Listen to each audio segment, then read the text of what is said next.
Les milliardaires ou les multimillionnaires ont des revenus exponentiels car ils ne résolvent jamais deux fois un même problème. La plupart des gens passent leur vie à éteindre des incendies, encore et encore les mêmes. Donc les mêmes problèmes se manifestent encore et encore et encore et encore dans leur vie, que ce soit des problèmes d'hygiène de vie, que ce soit des problèmes relationnels, que ce soit des problèmes de finances, etc., d'organisation. Ils sont face toujours aux mêmes problèmes. Les milliardaires, eux, ont mis en place un système pour résoudre une fois pour toutes le problème et passer ensuite au problème suivant. Comme ça, qu'est-ce qu'ils font? Donc ils résolvent un problème facile, le problème est résolu, ils passent à un problème plus difficile, ils passent à un problème plus difficile, plus difficile, plus difficile. Mais ils ne reviennent pas en arrière sur les problèmes plus faciles. Parce qu'une fois qu'ils ont résolu le problème, ils ont développé une méthode systématique pour résoudre le problème et faire en sorte que ce ne soit plus jamais un problème. Donc si la situation se reproduit, ils savent exactement comment faire pour la gérer. Et donc comment ils font ça? Eh bien, ils pensent, j'ai appris ça de Ray Dalio, mais si tu observes différents milliardaires, tu peux observer Elon Musk, tu peux observer Warren Buffett, Charlie Munger, tous organisent leur cerveau en principe. Et Ray Dalio nous dit, il y a deux types de personnes, il y a deux types de manières de fonctionner. Il y a les idéalistes et il y a les réalistes. Quand on est idéaliste, on refuse la réalité, parce qu'elle est douloureuse, et on engendre de plus en plus de problèmes. C'est-à-dire que le problème se produit, on refuse de voir la réalité en face, on refuse de considérer la cause, qui peut être douloureuse à considérer, et donc du coup, le problème va se reproduire. Alors que le réaliste, lui, qu'est-ce qu'il fait? Le réaliste, il regarde les choses en face, il se dit, ok, la cause du problème, c'est ça, et donc, voilà la solution. Et qu'est-ce qu'il fait, le réaliste? Il met en place un principe. Comme ça, la prochaine fois que le même problème se repose, il a déjà décidé, une fois pour toutes, comment résoudre ce problème. Parce qu'il dit, ok, dès que ce type de problème-là arrive, j'ai ce principe-là pour le traiter, donc j'ai décidé une fois pour toutes comment je traitais ce problème-là dans ma vie. Et c'est extrêmement puissant de réfléchir comme ça. Alors, il y a un truc très intéressant à comprendre, c'est que il y a 1 million de problèmes différents qui se passent dans ta vie, dans la vie de tout le monde. Par contre, des types de problèmes, il n'y en a pas tant que ça. C'est toujours le même type de problème qui se passe encore et encore. Et donc, c'est très intéressant d'identifier donc le problème, ça peut être donc de manière spécifique, du style j'ai trop mangé à m'en faire péter le bide ce soir, donc, et c'est un problème qui revient souvent. Après voilà, on a des problèmes similaires qui peuvent revenir, du style je consomme trop d'informations, d'accord, et donc du coup on a encore un de ces problèmes de surconsommation. D'accord? Et donc là, c'est le même type de problème, c'est surconsommation, que ce soit de l'information ou la nourriture, on se retrouve avec le même type de problème. Ok, et donc les gens qui savent générer de la richesse ont compris que s'ils ne répétaient pas 2 fois la même erreur, eh bien, ils pouvaient gravir les échelons et gagner de plus en plus d'argent. Donc, ils identifient le problème principal qui leur cause le plus, donc c'est-à-dire le plus gros obstacle à leur objectif, c'est leur plus gros problème. Ils identifient la cause de ce problème et ils construisent un principe. Je vais te donner un petit exemple pour t'illustrer tout ça. Mettons que j'ai passé ma journée à faire des tâches secondaires, des tâches inutiles, genre mes emails, machin, après j'ai regardé sur les réseaux sociaux, des trucs, et ma journée, basiquement, c'est résumé à courir dans tous les sens pour, à la fin de la journée, tu regardes en arrière, je dis, voilà, j'ai pas du tout avancé dans ma journée, j'ai rien fait de vraiment efficace. Donc, il y a des gens qui tolèrent ça, qui disent « Ok, c'est pas grave, il faut que je me discipline, je ferai mieux la prochaine fois », et ça se reproduit encore et encore, le même problème dans leur vie. C'est un problème qui est très très fréquent, et tu vois, ça pourrait être quelqu'un qui n'arrive pas à arrêter les réseaux sociaux et qui tous les jours finit 2 heures sur les réseaux sociaux à scroller encore et encore. Donc c'est un problème récurrent, et qui vient d'une cause sous-jacente, et donc quelqu'un qui a des résultats, une fois qu'il identifie que ce problème, c'est le plus gros problème, donc par exemple, moi en l'occurrence, si j'identifiais que je passais beaucoup de journées à faire des tâches secondaires, tu vois, c'est pas juste une fois, ces gens, ça se reproduit encore et encore, la question que je me pose, c'est pourquoi ce problème se produit encore et encore? La raison, c'est que je suis simplement désorganisé. C'est aussi bête que ça, mais je suis désorganisé. Donc, je dois mettre en place une solution pour m'assurer que ça ne se reproduise plus. Je pourrais me dire, il faut que je me discipline, il faut que je fasse ci, il faut que je fasse ça. Non, la question c'est, ok, comment, une fois pour toutes, résoudre ce problème de désorganisation. Et donc j'arrive avec un principe, systématiser les tâches essentielles. Et je sais, à titre personnel, c'est comme ça que je fonctionne, tout ce qui est important vraiment pour moi est systématisé. Donc j'ai d'un côté les tâches qui sont des procédures que je répète toutes les semaines, tous les mois, et de l'autre côté, j'ai les projets qui sont uniques, d'accord, qui ont pour objectif d'améliorer les tâches systématiques. Donc tâches uniques, tâches systématiques. Les tâches uniques améliorent les tâches systématiques. Pas seulement, il y a certaines tâches uniques, par exemple, ça peut être un événement, une opportunité très spécifique qui n'a pas pour but direct d'améliorer les tâches répétitives, mais ce sont des tâches qui sont relativement rares. Je refuse de faire des choses qui ne sont pas répétables. D'accord? Donc dans mon principe, il y a ça, systématiser les tâches essentielles. Donc si je ne peux pas systématiser la tâche, ce n'est pas une tâche essentielle, exception si c'est vraiment une tâche qui peut m'apporter beaucoup de résultats. Par exemple, je ne sais pas, si demain il y a Elon Musk qui me contacte pour faire un podcast parce qu'il a bien aimé ce que je disais, ce qui est probabilité relativement rare parce que je pense qu'il ne parle même pas français, bah je dirais oui, forcément, tu vois. D'accord, il ne faut pas non plus être débile. Mais de manière générale, 90% de mon temps sur les tâches uniques sert à créer des tâches systématiques. Et donc, j'ai ce principe, maintenant je sais que je m'organise comme ça. Donc, le gros de ma semaine, 80% de ma semaine, consiste à exécuter des procédures qui sont les tâches essentielles. Et je vais avoir d'autres principes comme simplifier, éliminer, où je vais regarder ma semaine et je vais tâcher de supprimer des tâches pour pouvoir gagner plus d'espace dans ma semaine pour faire d'autres choses. Pourquoi je fais ça? Petite parenthèse, parce que en business, tu n'as pas un problème marketing. Tu as un problème opérationnel. Parce que basiquement, mettons que tu fasses une vidéo par jour et que ça te génère 10 leads par semaine. Pour générer 100 leads par semaine, techniquement, il faudrait faire 10 fois plus de vidéos.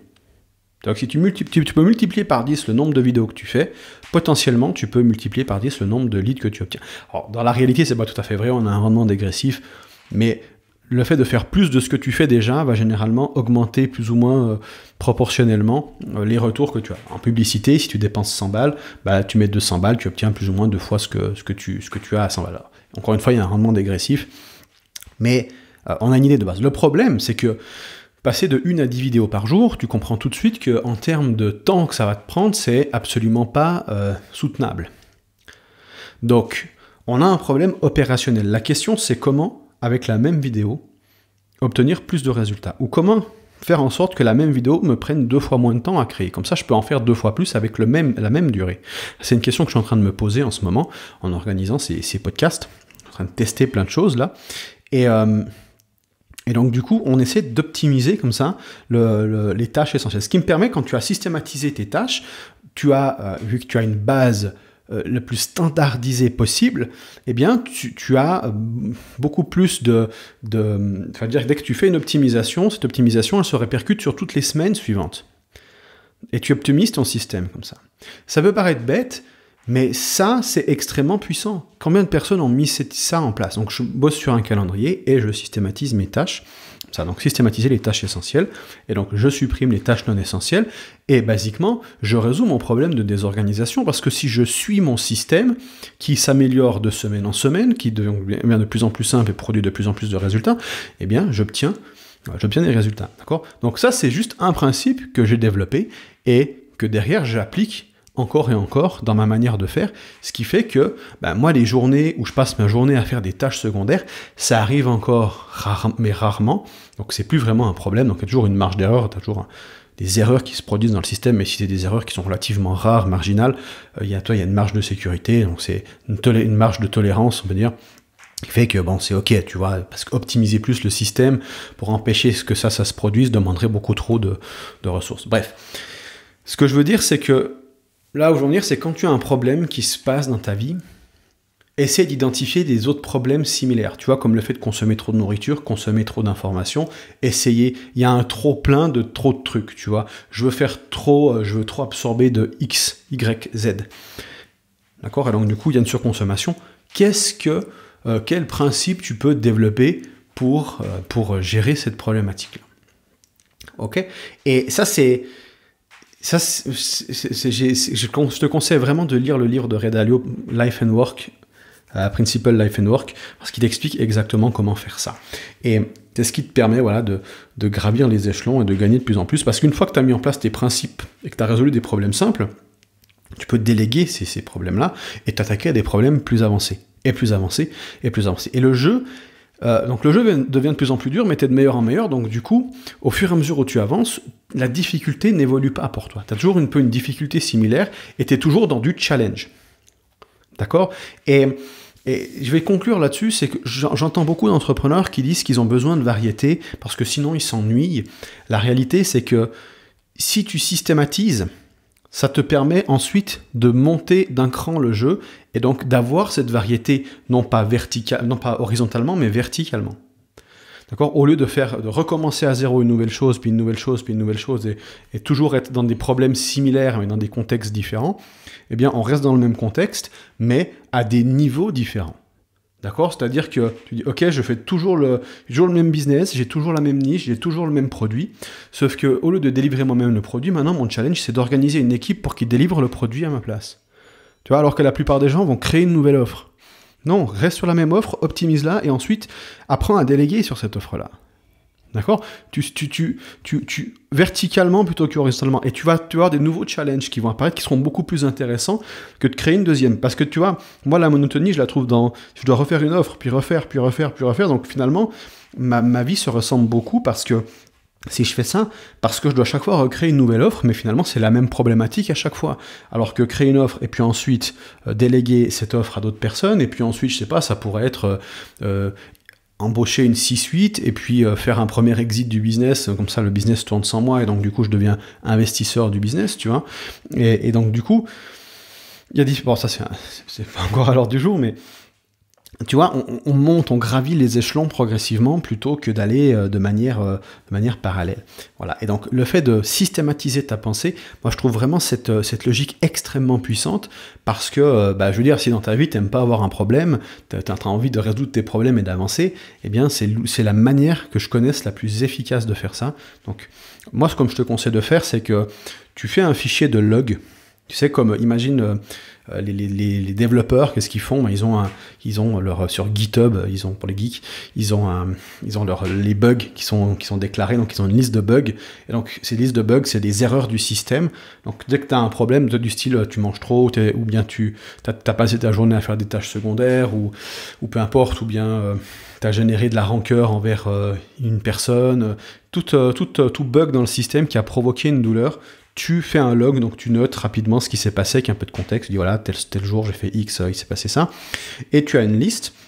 Et ensuite, tous les temps de temps, tu reprends cette liste et tu identifies le problème qui cause le plus qui est le plus gros obstacle à ton objectif. Tu vois, d'accord, tu dis sur tous les problèmes, par exemple, dans mon business qui se présentent, lequel est celui qui m'empêche le plus d'atteindre l'objectif que je me suis fixé. Et donc tu prends ce problème-là et ensuite tu réfléchis pourquoi ce problème se produit, quelle est la cause derrière ça. Et une fois que j'ai identifié la cause, une fois que j'ai diagnostiqué, c'est important de diagnostiquer la cause et pas de passer de problème à la solution, mais de faire problème, cause, solution.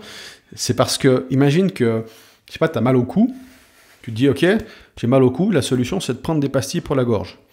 Mais si tu vas chez le médecin, tu vas le payer justement pour faire cette étape de diagnostic, et il va te dire, non, votre problème, donc le mal de gorge c'est seulement un symptôme, votre problème c'est que vous avez une angine, et donc vous avez besoin d'un antibiotique, ou autre alternative naturelle, peu importe. Mais une fois qu'on a compris que finalement il y avait quelque chose de sous-jacent, une cause sous-jacente, eh bien, la cure, la solution sera très différente. Et c'est quand tu trouves vraiment la bonne cause et que tu appliques la bonne cure, et donc là tu en fais un principe que tu réutilises encore et encore, que tu te débarrasses de ton problème. Et si le problème se repointe et que ton principe ne résout pas le problème dans un cas de figure, eh bien tu viens mettre à jour ton principe de manière à ce qu'il soit plus efficace dans plus de scénarios. Voilà. Je te laisse là-dessus. Si cette idée t'a plu, n'hésite pas à la partager à quelqu'un qui en aurait besoin. Moi, c'est comme ça que le podcast évolue. Je te souhaite une bonne journée. On se retrouve dans un prochain épisode. Salut.